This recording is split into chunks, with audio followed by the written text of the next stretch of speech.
All right, hey people. Today is September 6th, 2021. I'm Chris Lucas. My website's fishingfortruth.com. Um, I'm sorry about this. I'm really was just trying to do a quick show and I wasn't quite ready. Whoops. Well, my show wasn't done on September 4th, 2021, like it says up there, but there's all the other information. But anyway, I'm just gonna go over a couple of things real quick, very important things I think. But one is I'm subscribed to this guy called CD Fury, so that's CD and then Fury Fury on YouTube. But anyway, he posted this billboard picture, and as you can see, it's got sleeve up and then someone's doing the 666 sign right next to their arm. And okay, obviously, if you're going to make a billboard trying to encourage everybody to get this jab, who are your most vaccine hesitant people? They are probably your Christians and, so-called conspiracy theorists, right?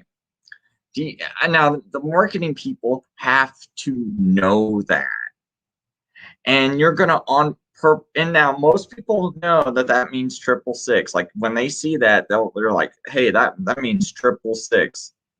Especially the people who are vaccine hesitant. A lot of them would see that and think that. And so, you as a marketing campaign, you're gonna do that. Um, and so I wrote a post saying, I was also thinking if you really cared about getting this shot into everyone's arm and you really believe COVID was this super horrible illness, why would you make a billboard like this? Think about it. The most hesitant are probably uh, hesitant because they think this is the mark of the beast or some government mandate that's close to it. So why would you play on that even more? I'm pretty sure they're aware that many people who are concerned probably think that is a 666 hand sign. So they purposely have that hand posed near the injection site, to further reinforce that thought. This seems purposeful, like they want to send this message. We got one other. So anyway, that's my thought on that. And then I want to bring up one other thing. Now, T cell. Now you have this thing called memory T cells in your body, and basically what that is your memory T cells um, are something that's in your bone marrow, and they reside there until you get an infection again. So if you've had an infection, you might have antibodies in your system near the time you had the infection, but as more time passes, those antibodies go away, but your body still stores the information in your memory T cells. So if you were to ever get infected again, the memory T cells will recognize that and build an antibody response to it. Okay. So yes, they have been testing antibodies to see if you have any immunity, but they haven't been giving T cell tests. And the reason why that's important is they're claiming these injections have efficacy, but this is still a new technology, and especially with the mRNA vaccines. Okay, so how do we know the vaccine is giving you, or the so-called vaccine? I know a lot of people don't think it's a vaccine, and I don't think it fits that definition either. But how do we know these vaccines are actually giving you immunity and that you already didn't have prior immunity? Did they test the T cells before giving people these injections?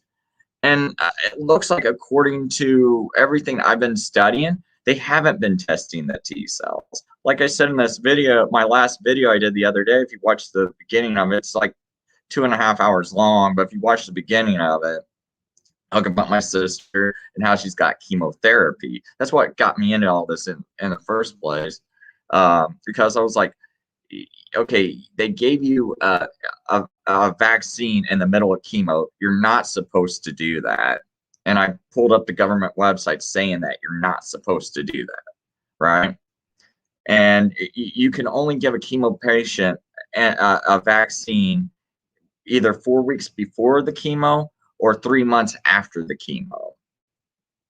And these COVID vaccines are not considered inactive vaccines, so it doesn't fall under that, because that's about the only exception. And there's only like a couple of exceptions under the inactive vaccine exceptions.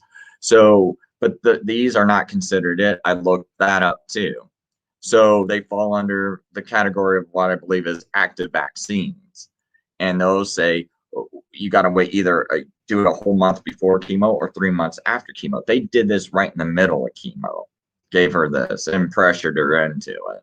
And so I asked her, I said, did they give you a T-cell immunity test? And she's like, no. So I started thinking about it, and I was like, are they giving these out at all? And then when I was looking this up, I'm reading this article, and this is by Biospace, and this came out July 28th, 2021. So, and that all this is important, those dates, keep those dates in mind. So as I get down to, okay, so it says in March, so that would be in March of 2021, Adaptive T-Detect COVID became the first clinical-based T-cell test to be approved under emergency use authorization by the U.S. Food and Drug Administration, the FDA, to confirm recent or prior COVID-19 infection. Okay, so this is the first T-cell test to be approved under the emergency use authorization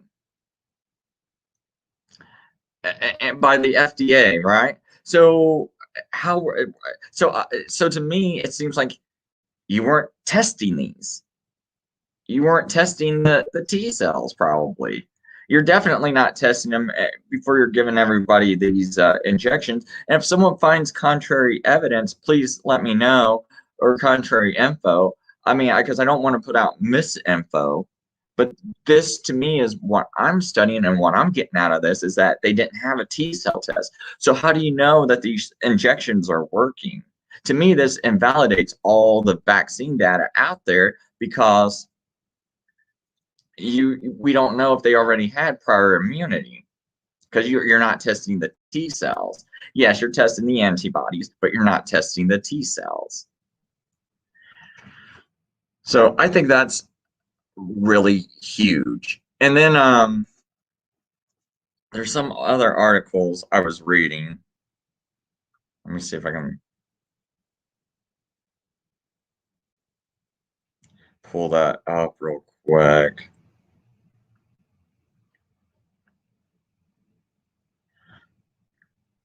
Because I just found these articles yesterday.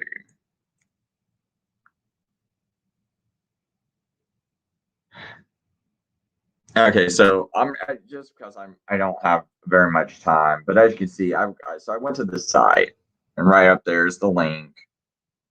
There's the name of the article that I'm going to be reading from. But in this article, it says, in our quest, hold on, let me go back down, because there is one. Okay, this is the key paragraph right there. In fact, let me kind of blow up my screen a little bit.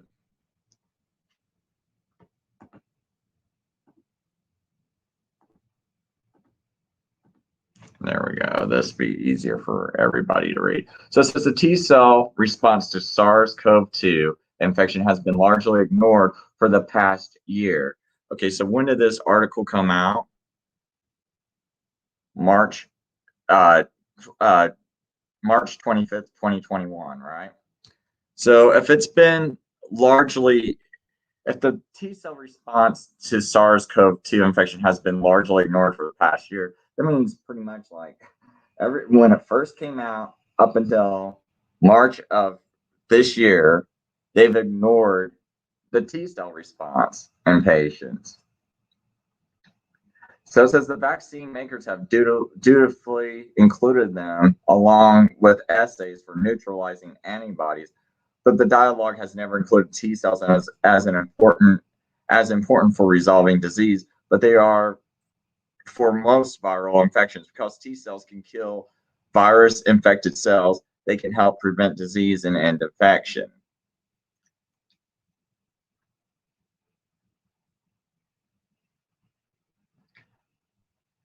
So I think there was like one more key paragraph. Let me just kind of check.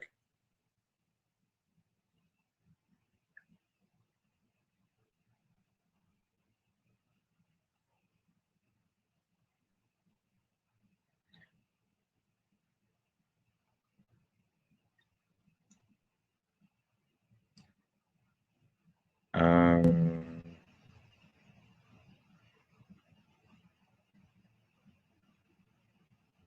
I'm gonna just kind of read this just so people understand. Oh, the whole, yeah, let me read this because there is a second paragraph, but just so people can kind of understand why this is important. It's highly unlikely that vaccination will prevent infection with SARS-CoV-2. Antibody levels rapidly decline after infection or vaccination, especially in the respiratory mucosa. Um, when a virus enters the nasopharynx of an immune individual, it will encounter little antibody opposition and will initiate an infection. However, memory B and T cells will spring into action within a few days, produce a virus-specific antibodies and T cells. Antibodies will limit infection while the T cells will clear the virus-infected cells. The result is a mild or asymptomatic infection that is likely not transmitted to others. Okay, so recent observations that vaccination appears to prevent asymptomatic infections is a red herring. These studies being done soon after vaccination when antibody levels in serum and mucosa are high. If these studies were done a year after immunization, the results would be quite different.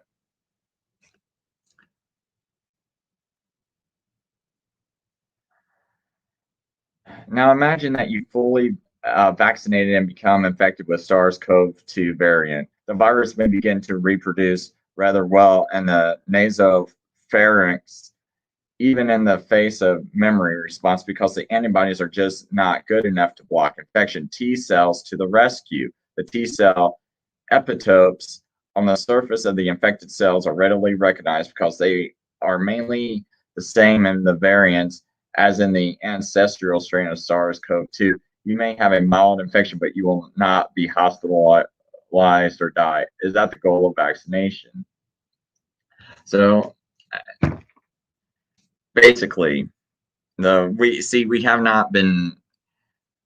This tells you that antibody responses basically decrease the longer you go since the last time you've been infected, right? But it's still stored up in your memory T cells. The problem is when we don't have these T cell tests, we don't know if the body already came in contact with COVID-19. We also still don't really know exactly how long COVID-19 has been going around because there's a Spanish sewage sample reported in Reuters and they said the sample was taken March of 2019, saying that they found coronavirus in the sewage. So this coronavirus could have been going around a lot longer than just the end of 2019. It could have been because if it was in a March sewage sample in Spain, it might have been going around since 2018. because it's got to take a while to get around, especially, if it was just one person. You think one person with a coronavirus they're gonna randomly find that in a sewage sample? No, I don't think so. I think a lot of people probably had to have it in order for it to be found in a sewage sample, right? So that's another issue I got with this. I think I had one more article I found. Yeah, I mean, I went, to another website. This one called GeekWire. It says testing a new COVID-19 test, how T cells beat antibodies and helping to detect past infections. But see, this is all going about that T-Detect, right? That first article I told you about. Um, so so basically what they're saying is these T cell tests are superior to antibody tests because they tell you if you've ever had the virus. So this kind of brings me back to my point of how do I know that these tests or that these vaccines work at all if we're not testing the antibodies when they're posting up these stats. They're never posting side by side people with prior immunity who are getting vaccinated versus the people with no prior immunity who are getting vaccinated. And so, I mean, me personally, I can't tell, whenever they tell me, oh, get vaccinated, look how much more it helps. How do I know? You haven't been testing the T cells. And I think that's very important. And if there's someone, and I don't know, some virologist or something that can explain this to me or why this wouldn't be important, that would be nice to know. But hey, I'll just probably get kicked off of YouTube again. So, and then, it's like when you're on these other sites, people can claim, oh, you're on a site with a bunch of other people that share a similar thought and concern as you do. So they're going to bias it towards you. And that's why there shouldn't be censorship. Because, I mean, when you have censorship, I can't go to the same platform everyone else goes to who might have different thoughts and who might counter my thought. And so it's like we can't have this like Socratic dialectic to figure out truth, right? It's gonna be this. YouTube's going to be biased one way. Other platforms might be a little bit biased the other way. It's going to be harder and harder to, really synthesize what the real truth is, isn't it? Or to come to a conclusion of it. So let's just make sure I don't have anything else. I thought there was something important in this article.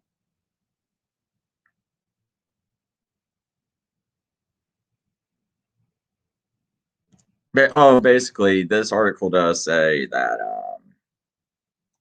T cells are specialized cells that determine the human immune system's response to disease. Adapted says telltale signs of T cell responses to specific diseases can be detected earlier and longer than antibody responses with a higher degree of accuracy. So see, these T cell tests, these antibody tests that you're getting, they might look like you never had COVID, but you might have actually had it. These are more accurate in telling you it. So they could always claim efficacy, even though in actuality, some of these people who they said did not have prior immunity actually did if they would have gave them a T cell test, which is more accurate.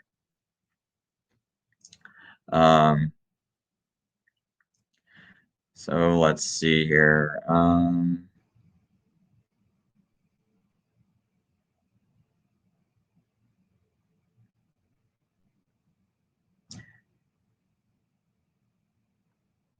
Sorry for the pause.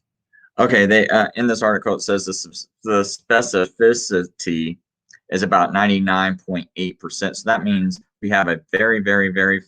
That means we have very, very, very few false positives, and we also have very high sensitivity. In fact, in the hundreds of patients that we studied in support of our FDA emergency use authorization, we picked up the disease when it was expected to be present 95% of the time.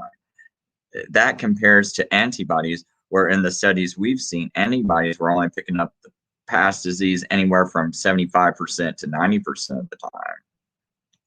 But because of that 99.8% specificity,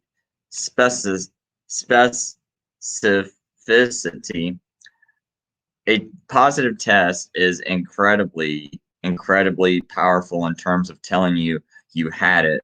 But the absence of proof is not proof of absence.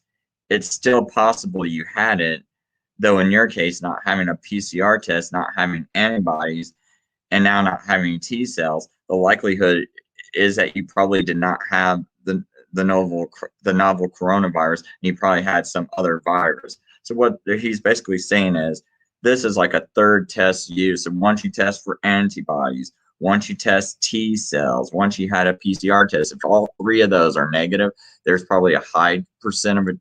It's probably most likely you never had the virus. But if one of these three things test, there's probably a good chance. He says there's always a chance that one of those three tests may not be able to figure out that you had the virus. But if all three of them are negative, there's almost 100% chance you never had the virus. So basically, the T cell test is most accurate out of all three of those tests. That's kind of what I get out of this article. So I think that's kind of pretty big news. I mean, like, I had no idea that they didn't have an FDA approved test until March of 2021. So, and I'm not, I mean, to me, this seems like one of the biggest things to go on. But I don't know. You let me know. I mean, this seems like a pretty big bombshell that no one's talked about. No one's brought up that they never even had an FDA approved T cell test. So I'm just like, I don't know. What does all that mean?